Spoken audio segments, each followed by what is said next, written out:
Welcome to the Converge webinar series. My name is Lori Peak, and I'm a professor in the Department of Sociology here at the University of Colorado Boulder, where I also direct the Natural Hazard Center as well as Converge. And we are so pleased to welcome you here today to our webinar series. Before we get things formally underway, we wanted to make sure and inform everyone that today's webinar is being recorded, and we will post the caption recording and also the presentation slides online on the web link that is shown on the screen, and also that Jeffrey or Carson will be posting in the chat. This is also where you can find our prior webinar recordings. Throughout this webinar today, we are going to have three absolutely fabulous presentations, and we will do the presentations back to back to back, so we make sure and have time for the presenters, and then we'll dedicate any remaining time to questions and answers. But as the presentations progress today, if you have any questions or comments, things that you want to share, please take to the chat or the Q&A box in Zoom, and we'll be monitoring both.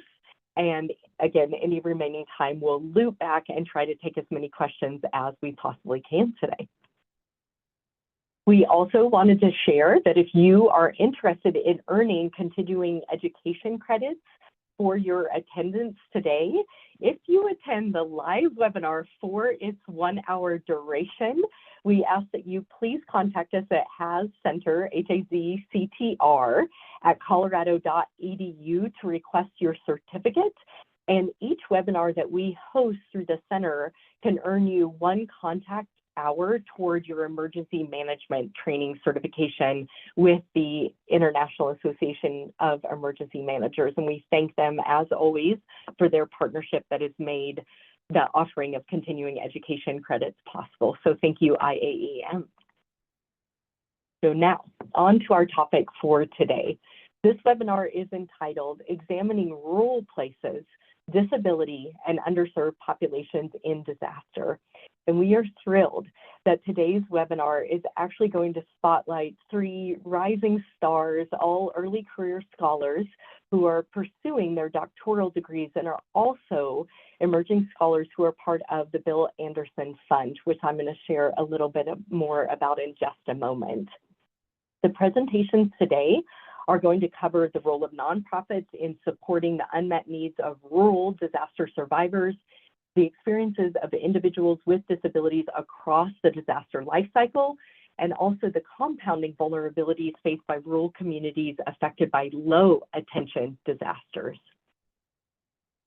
And so now a few words about the extraordinary organization, the Bill Anderson Fund, that each of our 3 presenters today are a core part of.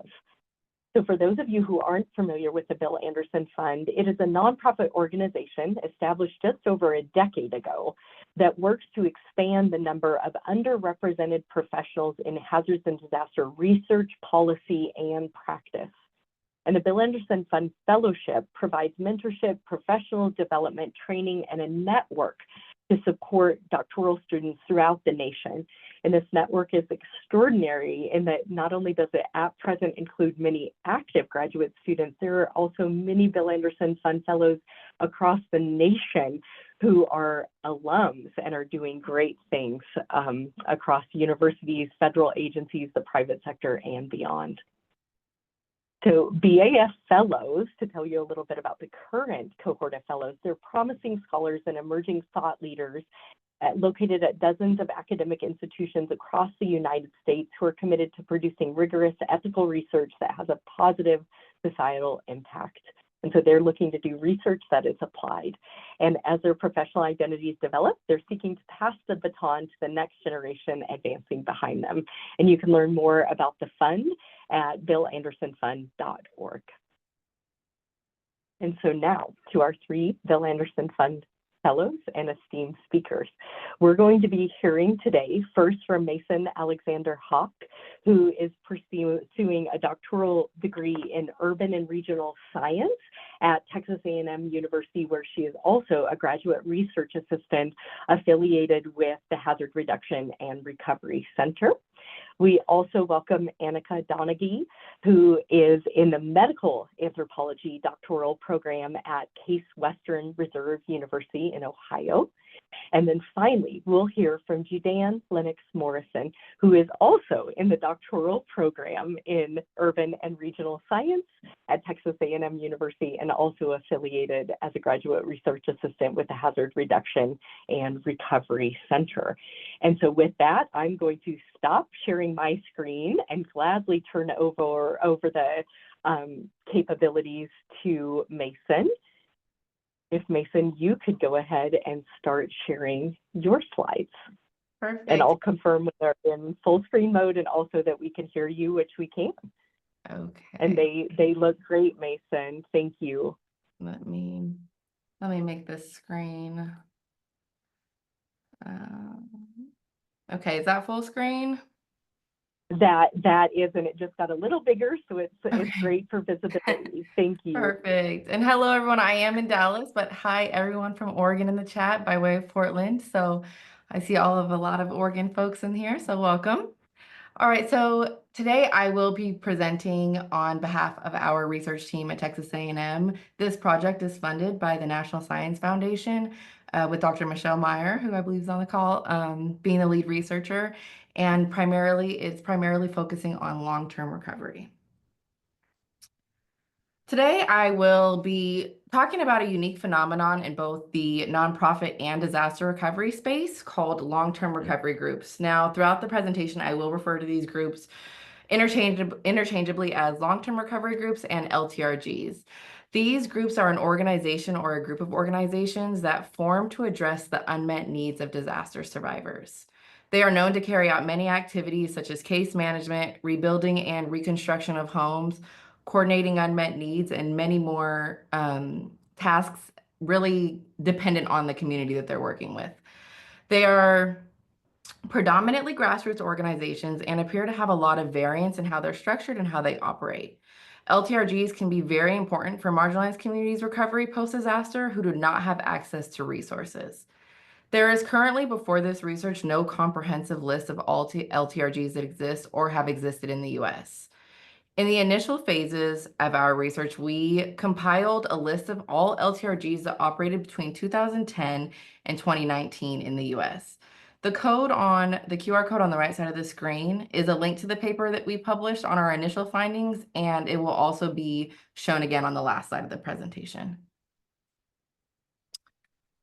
So I'm going to quickly go through the methodology that we used to collect our data. So all of our data was collected either from internet searches or through connections with nonprofits and national or state VOADs, which are voluntary organizations active in disasters that we had pre-existing relationships with.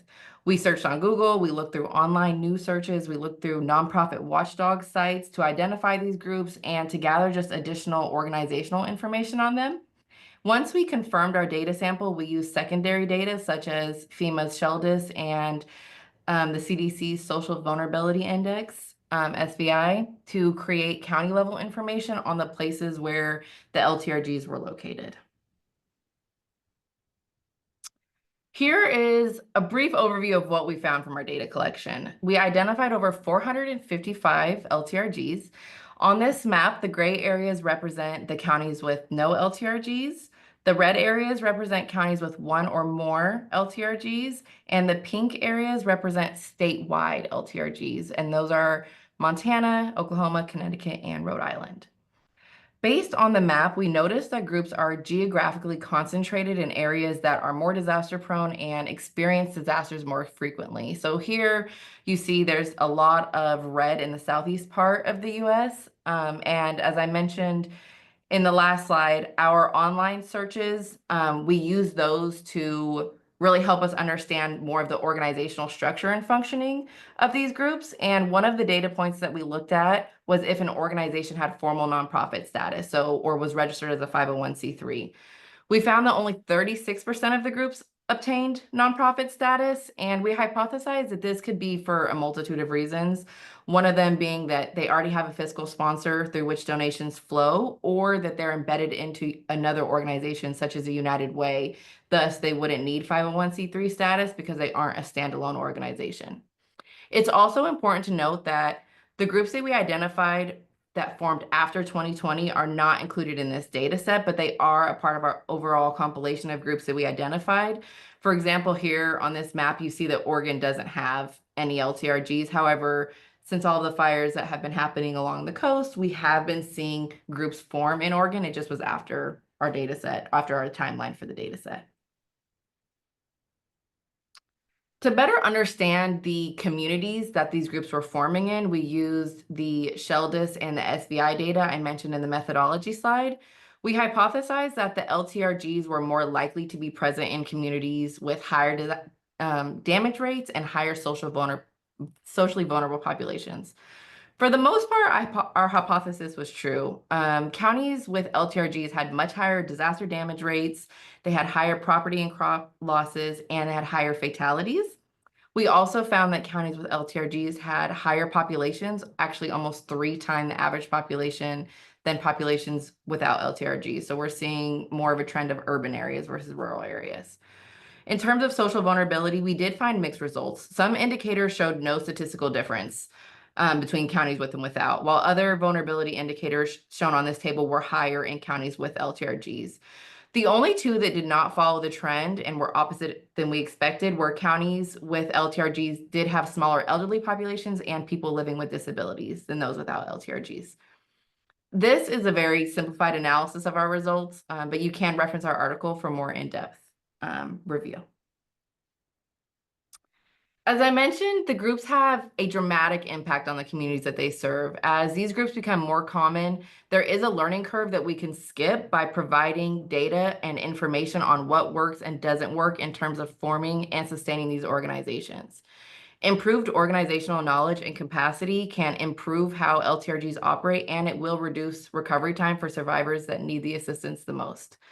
Overall, we can learn more about these organizations. The more that we can learn about these organizations, the better we can help understand how to improve the overall efficiency of long-term recovery processes. While our initial data collection was able to set a foundational understanding of these groups, it only really halfway painted a picture. Through our online searches, we were able to identify where groups are located, loosely understand when they started and why, such as a newspaper article will say they started because of X, Y, and Z disaster, and potentially if and when they dissipated. Groups that did file Form 990s illuminated trends that potentially showed reasons for inactivity or dormancy. For instance, 2 years after a disaster, we noticed that there was a significant drop in donations and total revenue, and that these groups, which eventually led to the closure or the dissipation of these groups, until we saw another disaster hit in that area, and then we see a new group form in that same area and have to start the process all over again of creating an LTRG. Sometimes with the same name, sometimes with a different name, sometimes same leaders, sometimes different leaders. So on the other side of that, we also see groups that have evolved past long-term recovery, and they've been able to sustain themselves for 5+ years. But without more research, we don't understand why that's happening or how that's happening, what motivates these groups to evolve further, and what doesn't, and what barriers they face in doing that. So we hope to answer these questions with our surveys and interviews. And here's my contact information or Dr. Meyer's contact information. And also there's a link to our published article with our preliminary findings.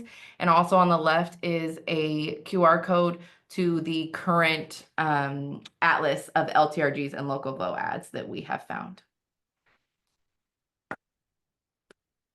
And that is all I have. Thank you. Thank you, Mason. And if you wouldn't mind, thank you for the presentation. If you wouldn't mind dropping the direct links into the chat for those different resources, I think that would be wonderful. So thank you so much for doing that. And now we're going to turn it over to Annika. Thank you.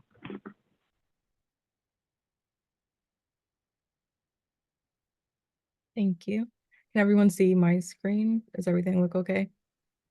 It does. It's in full screen and looks wonderful. Thank you. So, hello everyone. My name is Annika, and today I'm going to be focusing on disability within disaster cycles. So first, I just want you to think about what comes to mind when you hear the word disability. Disability may commonly be thought about as a physical or intellectual condition that people may be born with or develop due to a trauma or accident. However, there are many invisible and temporary disabilities that are not as dominant in our mainstream thinking. Disability is not just a condition, it's an identity, it's a way of seeing and navigating the world, a way to connect with others, and something that the disability community, its allies, and its advocates celebrate every day.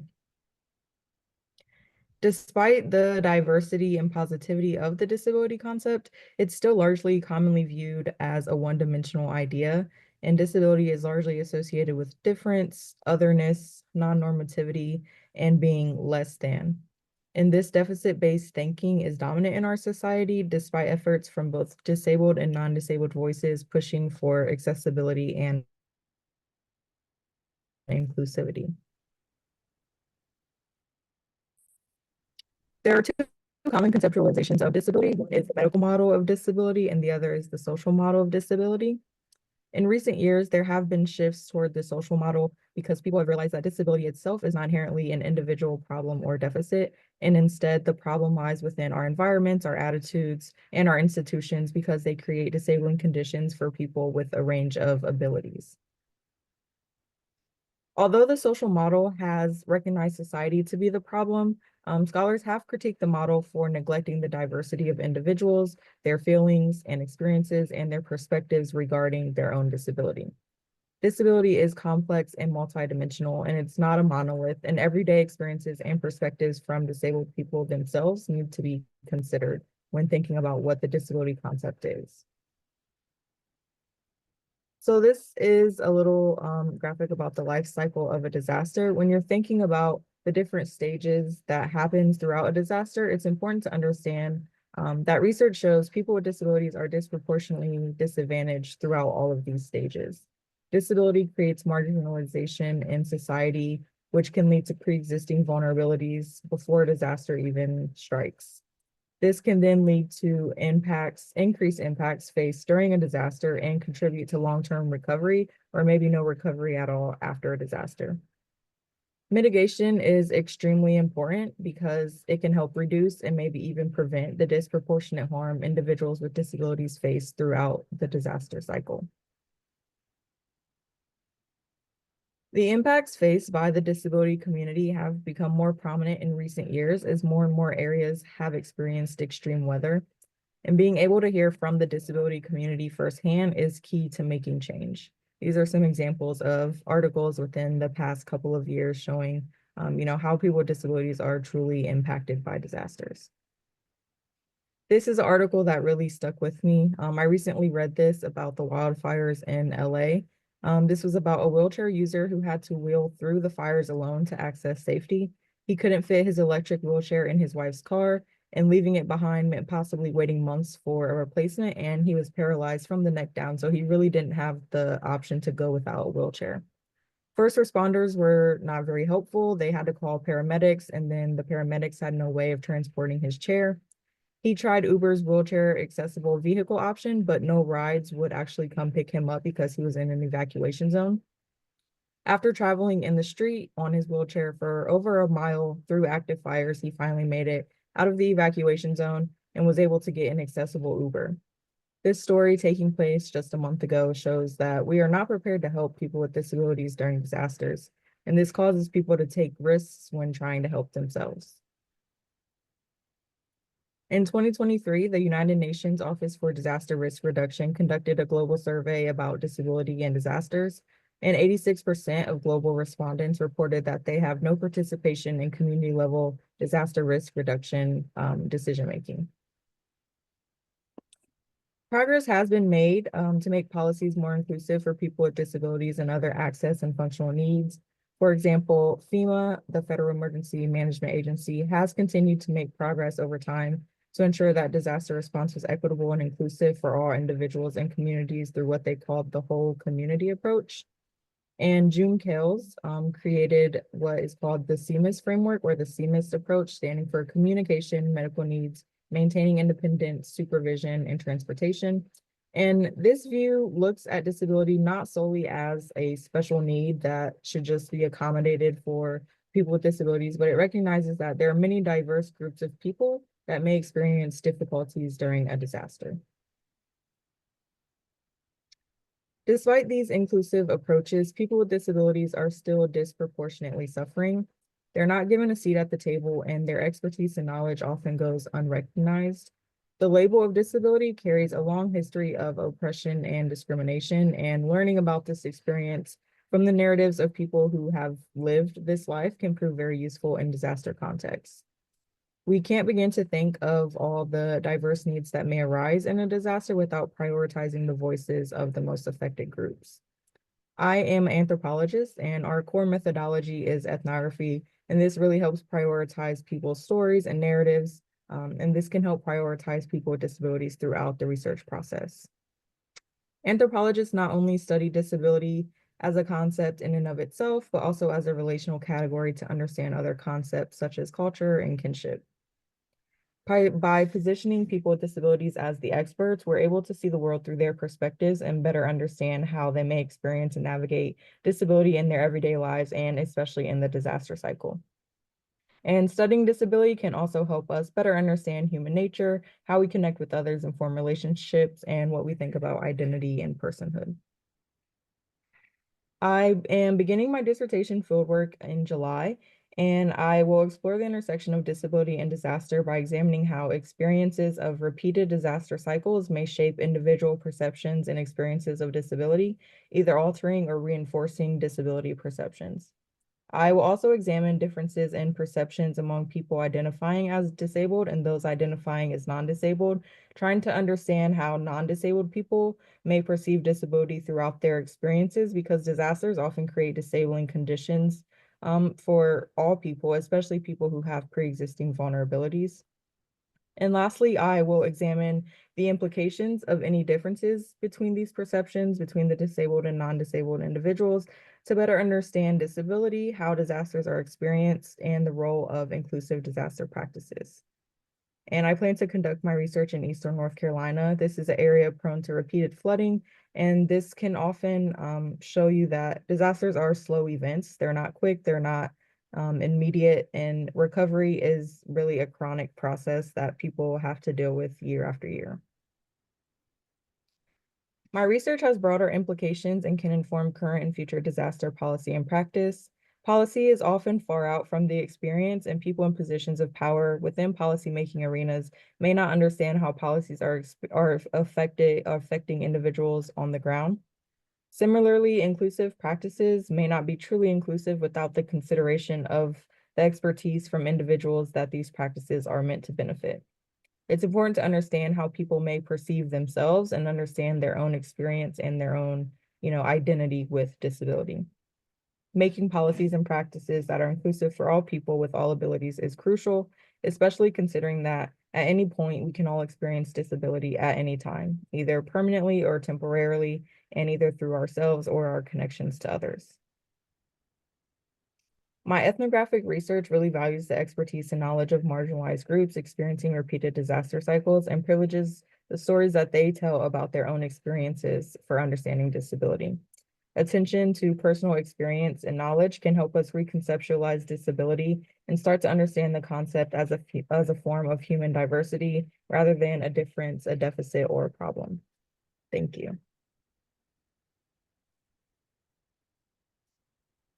Thank you, Annika, very much. And I can see there are already some questions and comments in the chat for you, as there are for Mason. And so very much looking forward to hearing more from you shortly. But first, we're going to hear from Judan with our final presentation of today. And Judan, I'll let you know when it is in full screen. There it is. It's in full screen mode. And if you could just come off mute, we're ready to go. Okay, hello everyone. I think Dr. Peak did a very good description of who we are, but just to follow up, I'm Judan Lennox Morrison. I'm a PhD candidate. Sometimes I don't remember the year, but I'm with the HRRC and the Bill Anderson Fund. I'm actually the student chair. And I'm going to really start off with basically positioning myself in my research. So what I'm going to talk about is really the framing of my research agenda and like how I think about the problems that I'm approaching in my dissertation, which I'll talk more about towards the end. So we're specifically looking at low attention disasters in rural areas and what are the challenges and like way forward thinking that we have to basically piece together as we move forward in the age of extreme weather events.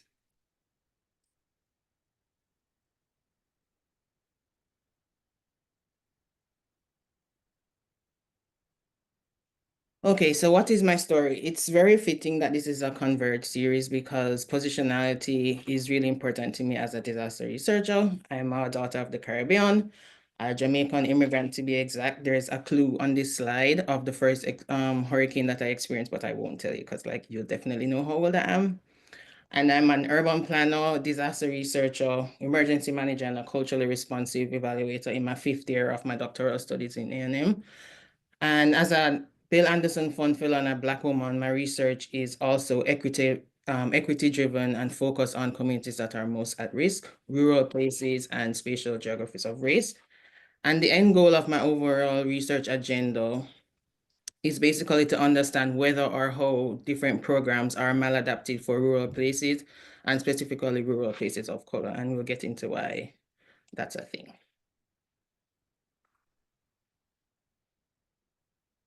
Right, so rural places are more at risk from hazards and disasters. Unfortunately, rural places and small towns often remain misunderstood and are too infrequently ignored, overlooked, and reduced to stereotypes in public and scholarly works. They're often thought of as basically urban areas in waiting, and those are how programs are fitted up and developed, whether it is for economic development, any type of prosperity for those areas. They're thinking that these places want to be urban areas, so we're going to just make a smaller scale urban program for rural areas. Rural places as a study site and a place of community is very intermingled with their experiences and lived realities. Rural places also are faced with multiple challenges daily that in our academic convention of disasters does not really, it doesn't really square up. So they're dealing with things like unemployment, underemployment, the removal of health resources, the removal of childcare resources. So they're basically dealing with compounding crises outside of weather challenges daily, right? So there are decreased funding for schools, underemployment, and also rural, urban, and migration as they continue to lose community resources. In Black and Indigenous places, rural places of color, racialization and historic disinvestment, environmental inequalities such as the siting of locally unwanted land uses often perpetuate environmental justice issues and negative health outcomes. These challenges all put together exacerbate the effects of any hazards and reduce every hazard and reduces the possibility of weather building incrementally or comprehensively any type of community resilience, because once they get started, there's something else that's happening, right? Rural places are also less likely to reach the conditions for individual and public assistance after the effects of disasters. Some communities lack the institutional capacity to develop plans and move through the onerous processes required to benefit from hazard mitigation packages and grants. Specifically related to emergency management, rural areas often have very limited funding for rural response. Your EMS person is also your fire chief, is also your pastor, so there are multiple persons doing one role. There's also limited opportunities for preparedness engagement, and there's greater geographical area to cover. And sometimes, in the case of tribal areas, they're what they call checkerboard jurisdiction. So you have multiple people in one space trying to coordinate and help with disaster response that's fairly underfunded.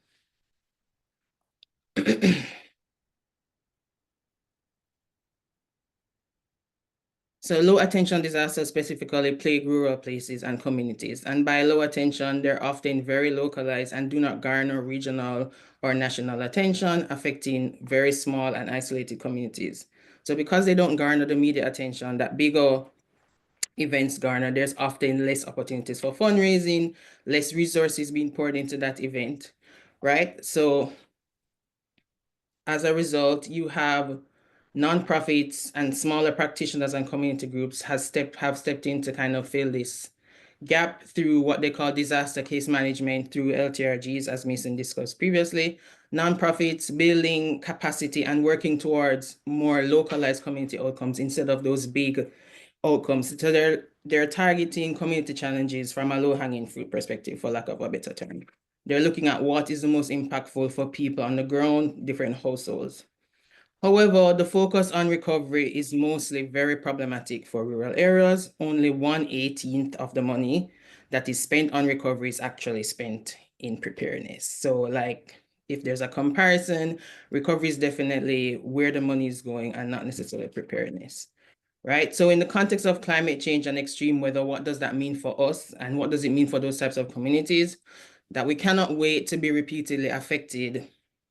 We cannot wait for rural areas to be repeatedly affected by disasters to then use recovery funding to fund mitigation and preparedness activities to build resilience. Right, so meanwhile, we just went through all the challenges of rural areas. I want us to understand that rural areas also have strong social bonds that connect them. And these bonds are often most evident in communities of crisis. They are very adaptable and have shown on many occasions that they use what they have in communities, that is their assets and their social bonds, the connections that they have and the institutions that are important to them to their advantage. So, as I mentioned about framing, this would require us as disaster researchers, practitioners, persons in the nonprofit space, to basically challenge the operational use of social vulnerability, right?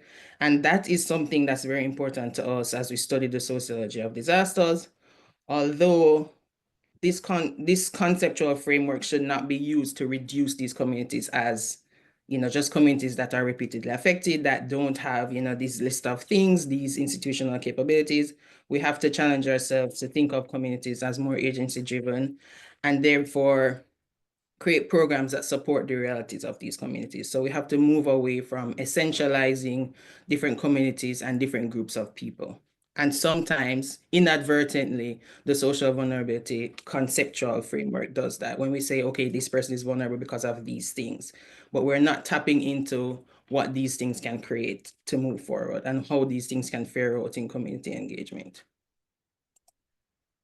So what if we changed our approach in engaging with rural communities and move from what Annika described as deficit-based approach, I have scarcity here, and to one that is less of a scaled-down version of urban areas, but to something that is culturally and socially relevant to the rural needs of people that inhabit these spaces.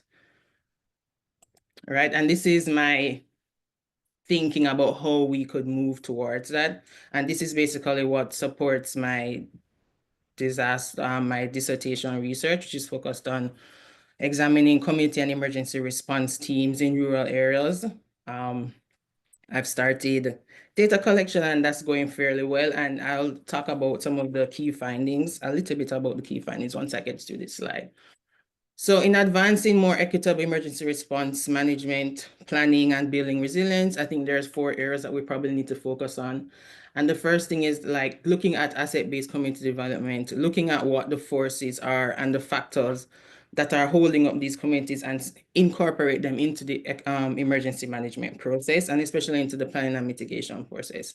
There definitely needs to be more focus on building preparedness capabilities, being that the effects of disasters are so disparately experienced by these communities. We cannot continue to repeatedly go through this haphazard recovery process and not focus on preparedness activities, right? Cultural competence. Oftentimes, program outcomes are very maladapted to these rural areas and their experiences. So we should also think about, what are the social contexts of these communities and how best can we engage them? And lastly, more importantly, which is why framing is important and how we look at issues, we need to accurately survey, like, what are the capabilities of these communities and what are the opportunities for collaboration? it really means a shift in our mindset in how we conceive vulnerability and to transition to agency building as a core part of engaging with communities that are repeatedly affected by disasters and also have these sociocultural and economic challenges that they deal with on a daily. And that's what guides my dissertation research. For the most part, I found that rural places are very determined to use what they have, especially in looking at the Community Emergency Response Team program model. The use of youth and children and schools and institutions that are foundational in rural communities have begun to shape out, as some reoccurring features in my research. And I hope to continue to be able to do that as I get along with data collection for the rest of this year and hopefully graduate. So thank you very much. I appreciate all your time, and that's me. Thank you so much, Judan, and we have no doubt that a future impending graduation is in the cards. That was absolutely wonderful. Same for you, Mason and Annika. And I hope you all have had a chance to be monitoring the chats. Lots of applause and great presentation and congratulations and so forth. I see one question about whether the recordings and the slides will be posted. They absolutely will be posted, and Jeffrey or Carson will put the link in there to where we'll be sharing all the materials on our Converge webinar page. Mason, Annika, and Judan, lots of comments, lots of questions coming in through the chat. So what I think I'll do, we have about 20 minutes right now, and thank you all for just being so wonderful with your time.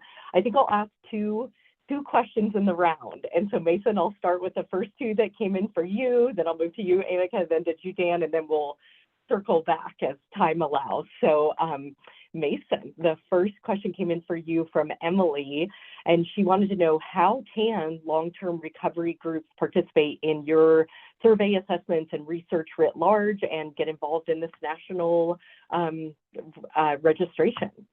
Yeah, absolutely. I put my information in the chat, and also I can also put Dr. Myers, but I'm the primary contact right now. And please just reach out to me. We are still currently collecting data, hoping to get more in-depth interviews versus surveys right now. So we would love to chat and communicate with LTRGs. So I put my information in the chat. Please just reach out to me, and then I can get you connected in terms of getting you into the database, as well as further communication with our research project. Thank you. And for those who may be listening online, Mason's email is masonrhawk@tamu.edu. So Mason, another question from Carice, who is a professor at Dartmouth in New Hampshire, and said, hi, I'm so excited about the LTRG research. Thank you for sharing.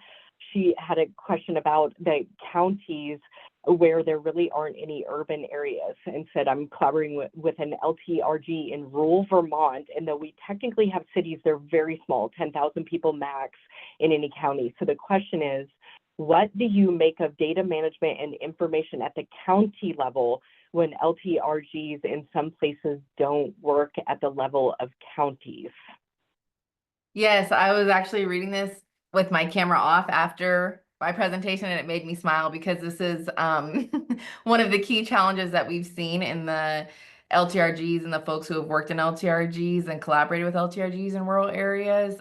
Data management, data intake, maintaining data throughout a long span of time, and what happens to that data, as I mentioned, after a few years after a disaster happens. So we've seen a variance of ways that LTRGs are maintaining and collecting data. I do believe it is dependent what we've seen on who is starting these LTRGs and what their capacity and professional experience in disasters are. And so we see there are some community members who are starting LTRGs and are doing their best at maintaining, versus we see there are some LTRGs, for instance, in Kentucky, where you have former lawyers and different people with professional experience who are starting these LTRGs and are able to maintain the data differently. Now, in rural communities, it's a lot harder because we see that the LTRGs are doing often a lot more than just recovery. They're oftentimes an full encompassing supporting these communities, whether that be outside of disaster, just specific recovery commitments. So doesn't really answer your question because we see so much variance in how they're collecting data, and there's not a lot of consistency. And not really a way that we have seen long-term work in terms of maintaining that data for when the next disaster happens, and being able to use that data from previous people who were affected by that disaster. So please, I see your email here, so I will reach out to you just to give you a little bit more of an explanation. And I had linked our paper that kind of shows some of the results that we found from data intake and data management, but that is part of our survey. Collection is further understanding data intake and data management. Mason, thank you. And I think that complexity and variability points to exactly why this research is so groundbreaking and vital. So thank you. Now I'm going to turn to Annika for a couple of questions as we move through our round. So Tafa is actually calling in from American Samoa and asked the following: curious if any state and or territories ever provide preparedness training specifically on transportation for people with disabilities during a disaster? Yeah, that's a great question. Honestly, I'm not sure of any specific like planning or information for transportation. I know a lot of like work to make sure like people with disabilities are included is more on like a state or a local level. It really kind of just depends on like each community and what they are offering. Unfortunately, there isn't really something that's, like uniform across all places, that something in place that says, this is what people with disabilities need. We need to make sure they have access to transportation and independent living and things like that. So it's really kind of varies based on like the community you're looking at, and kind of like digging deep in into what organizations are there, how governments may be helping the disabled community. Thank you. And I'll just, next, this isn't a question, but a wonderful shout out from Cheryl John Cox, just saying that Cheryl's worked as a disabled climate organizer for a long time, and really uplifting your work and saying that she has been working in this field and screaming at the top of her lungs about disability inclusion for a very long time. And so just applauding you, and wanting to put a plug in that Annika last year was the co-recipient of the Disability and Disasters Award from the Natural Hazard Center. And so Cheryl, we hope you might apply for that as well. And congratulations to Annika, and Carson and Jeffrey, if you would put that in the chat, the link to the Disability and Disasters Award, please. And so, Annika, I'll move to another question for you. Another attendee said, very interesting presentation. From your perspective, what existing data would be good to include in disability and disaster research? What else do we need to know? So really, I'm a little biased because I'm an anthropologist, so I really love qualitative work and qualitative data. I know the survey that I shared in my presentation, the global survey from the UN about disability and disaster. I looked this up while Mason was answering her questions, but there were 6,342 responses from 132 countries. So that is a pretty good response rate, but globally there could be more data that we're getting. And then looking specifically at the US, the census asks questions to determine if someone would be identified as having a disability, but they specifically only look at 6 types of disabilities. And based on how you answer those questions, even if you are disabled, you may not be considered disabled by the census, or maybe if you don't consider yourself disabled, if you answer yes to one of those questions, the census considers you disabled. So it's really hard with like surveys like that. So I'm really like a proud advocate of qualitative research, talking to people, interviewing people, like learning about their experiences and how they identify themselves and how they have navigated disability and what they think about it, to really try to understand, the people at their core and how that can help us with our disaster research. Thank you, beautifully expressed. And now I'm going to turn to Judan for 2 of the questions that have come into the chat for you so far. Judan, this is from Jody Ann. Judan with recent disasters fresh in people's minds, have you seen changes in how rural disaster support has been carried out? I think in the spaces, thank you for that question, Julian. And I think what I've seen in the spaces that I'm in is these smaller communities that are focused on community outcomes are really rising to the challenge. Regardless of the fact they may have 2 or 3 bodies in an organization, they're applying to as many grants as possible, developing grants that are covering multiple challenges that not only are as a result of disasters, but more systemic issues like food security or health outcomes. So I think rural places, and this is why I'm studying them, have always been a step ahead in terms of like surveying from a bird's eye view what are the many issues that they have, and they've tried to stack or strategize to meet those challenges. So which is why I'm focused on those places, because I think there are a lot of lessons to learn in how reflexive they are and how easy it is for them to pivot to meet these needs, even while being under-resourced and, financially hampered and, facing personal issues. So that's what I've seen in rural places for the most part. Thank you. And sort of related, Erin said this is incredible research to Dan. How would you recommend translating your framework into spatial strategies to support more equitable distribution of resources? So, for example, with evacuation route, displacement, and so forth.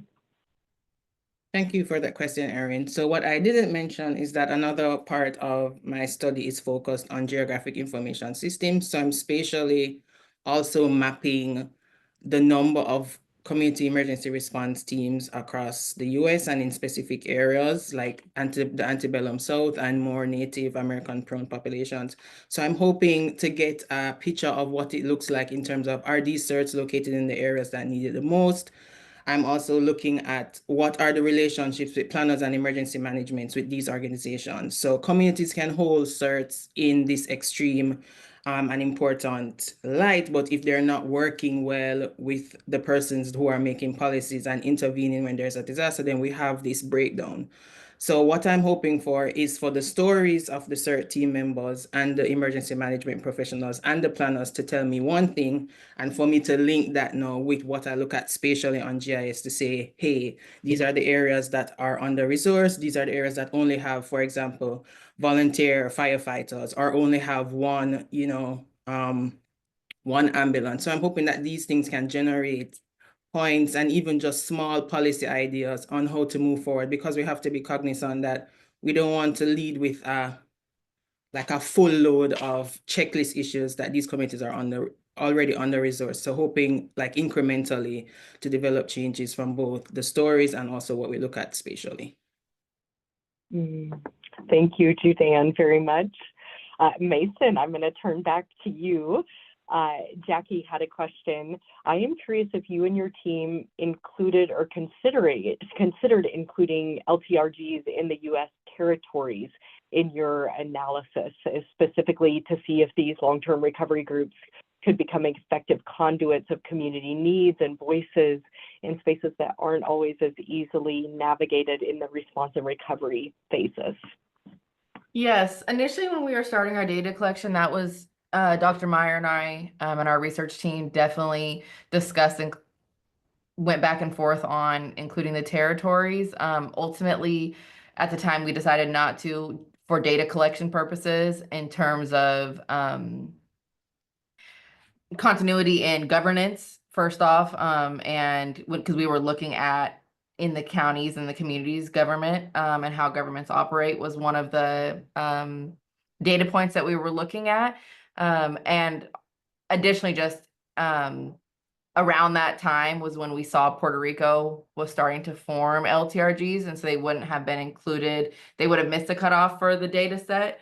So ultimately we decided not to, but yes, we have seen, even just in searches, a lot of the U.S. territory, in the U.S. territories, we've been seeing mentioning just from our secondary searches online of LTRGs. So I believe in the future, that is another consideration, a conversation we'll revisit in terms of including that, especially in like the overall atlas, because I believe, as you said, absolutely right, it would be there's a lot of parallels, and there is a huge benefit to the communities in those areas.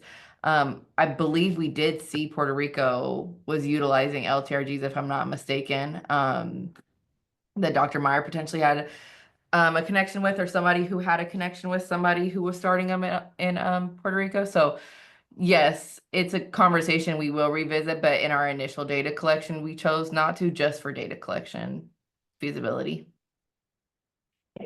Thank you, and wanted to give a shout out and thanks to Alan, who was asking for the links that you referred to, Mason, in your presentation. And Mason did kindly put those in the chat, and we'll be posting all the slides, the recording, and the chat so people can access the link to the atlas and the publication that you referenced and so forth. So Mason, one more question while I'm on you, and then we'll turn back to Annika. An attendee said, I would be interested to know more about the criteria for defining these variable long-term recovery groups and how those definitional decisions were made between you, Dr. Meyer, and the team. Yes, absolutely. A lot went in. Dr. Meyer had started this research previous to on long-term recovery groups previous to us starting this NSF project, and had already defined long-term recovery groups and what those organizations look like. But we really, for this project, were very concise with what we decided was an LTRG. So that did not include any COADs, any VOADs, and the definition of how we described the long-term recovery groups was they could not be active in terms of, yes, they start immediately and they start forming immediately after a disaster, but their work is primarily long-term. So a lot of the groups that we were seeing doing immediate relief, we did not include those organizations. The work that they had to do had to continue usually for many years, what we would see past the disaster. So any relief, any preparedness. Now, the groups that we did see evolve do include all stages of a disaster now, but initially in our deciding the criteria of how we determine long-term recovery groups, and it also was organizations that we wanted to, they had to specifically do the long-term recovery activities. So we do see some groups that form post-disaster and are not necessarily doing case management. They're not doing rebuilding or construction. So there's a lot of, it's the unmet needs that we see. So a lot of the groups, if they aren't coordinating unmet needs tables or attending unmet needs tables. So while I said there is a lot of variance in what the groups do, we do see a lot of consistency in the overarching activities of these organizations, even though they're not carrying out the same way and the procedures are not the same. There is a lot of consistency in the language that's used between long-term recovery groups. And even a lot of the ones that we talk to will say, oh, we did this, we just didn't know formally, or in academia it's called this, but we're carrying out programming, but they don't call it programming. So things like that. But yeah, so for the criteria, they had to carry out long-term recovery activities. And we did not consider United Ways or those umbrella organizations long-term recovery groups. So those groups that just had like a facet of long-term recovery, we did not consider a long-term recovery group.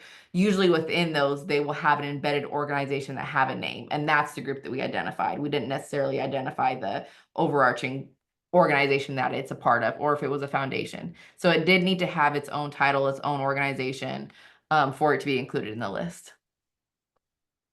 Thank you very much. Annika, a question for you from Mabuba.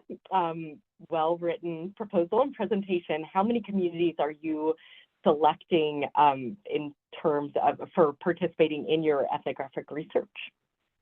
So I will be placed in Greenville, North Carolina, and within that city, I'm working with two organizations. One is a disability organization.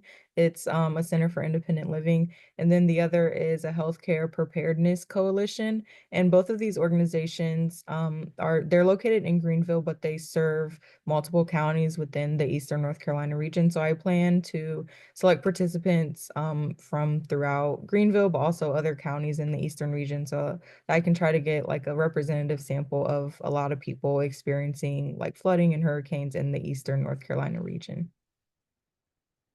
Thank you. and Annika from Nania Campbell, Executive Director of the Bill Anderson Fund. Nania wanted to know if there are specific examples of municipalities or organizations that have been successful at including people with disabilities in their disaster planning, response, or recovery efforts. Yeah, I think there's a lot of disability-led organizations that are really successful with including people with disabilities in their efforts and like their outreach. They also employ people with disabilities so that, people with disabilities are actually working, on the front line. But I think the issue is that these disability-led organizations are not the first responders. So a lot of times there might be a gap in knowledge and like how to have inclusive practices and things like that. I know there was one example from a government organization in New Jersey who did a simulation on emergency shelters, and they actually brought in people from the community who had disabilities, which was really good because before that, they said they would have just had their own employees kind of like act out having a disability. Like they would have had someone in a wheelchair to say like, how can we help this wheelchair user, versus actually having a disabled person come in and getting, their firsthand experience and knowledge about like what they may need in a disaster. So there are a few examples where, organizations more on the government or like first responder side are trying to include individuals with disabilities. But for the most part, I think a lot of the disability-led organizations are really at the forefront of this work. Thank you, Annika. And now for Judan, 2 more questions for you as well. So Judan, what areas can't you research that you think need further research to support what's happening in rural areas and to support their resilience? Can you repeat that question, Lori? Your first part kind of broke out. Oh, I apologize. So will you let us know what are some unexplored areas for research that you think need further investigation to support rural areas and their resilience? Oh, I would definitely say like the use of youth in disaster preparedness, and especially youth in rural areas. And also for me, interestingly, because I'm an urban planner, like I'm trying to understand why there's not a lot of focus on youth in urban planning as much as we speak about limited participation opportunities and how public participation is such a big focus of planning. We haven't really integrated youth in that insurgent way that I've seen rural areas use. So I'd really like to tap into that, not only as lessons for emergency management, but also lessons for planning. And I've also found there is this huge space for looking at the work of public health and how they've kind of grouped together many of the issues that rural places have begun to see, and how that can inform how we plan and also for emergency management. So those are my key focus areas that I'm looking at. Thank you. And last question from Jody Ann wanted to know, what are some reasons that more money isn't made available to rural areas specifically to deal with these repeated low attention disasters? To be honest and to be frank, like preparedness is just not as sexy as recovery. When you're mobilizing all these organizations, like for optics, it's less fun if you take a picture of some people in training. It's more fun if people are seeing building houses and doing debris management. So outside of the fact that legislative instruments are more recovery focused and therefore more of the money is mobilized as a result of recovery, preparedness is just not as interesting. Like people don't want to hear about capacity building and what you're learning. It's not tacit enough for them. It's not touchable, and it's not impactful. When they're writing their impact reports that they build 5 houses, it's not the same to say I trained 10 people in CPR, so they're not looking at it like that. And you can't fault them because these agencies need to, not that you can't fault them, but intrinsic to that is that these agencies need to show impact to continue to get money. So it's that, that's push and pull that happens, but preparedness is just not as funding as recovery because it's not as sexy, and the legislative instruments are not centered around preparedness. They're centered on recovery. Thank you. Thank you, Judan, Annika, and Mason for the presentations. Thank you to the 150 plus people who logged onto this webinar today and engaged so fully. Again, we will be posting the slides, video recording, chat, all the materials from today, so you can access that via the Converge webinar page. With that, we are at the top of the hour, so I hope you'll all join me in giving one last round of virtual applause and gratitude to our three extraordinary presenters. And thank you to all of you for joining today. We are very much looking forward to seeing how these vital research projects continue to develop and evolve and ultimately be applied to reduce the harm and suffering from disasters. And so with that, thank you to all of you. Have a great day, and please remember to take care of yourself and others. We will see you next month. Thank you. Bye.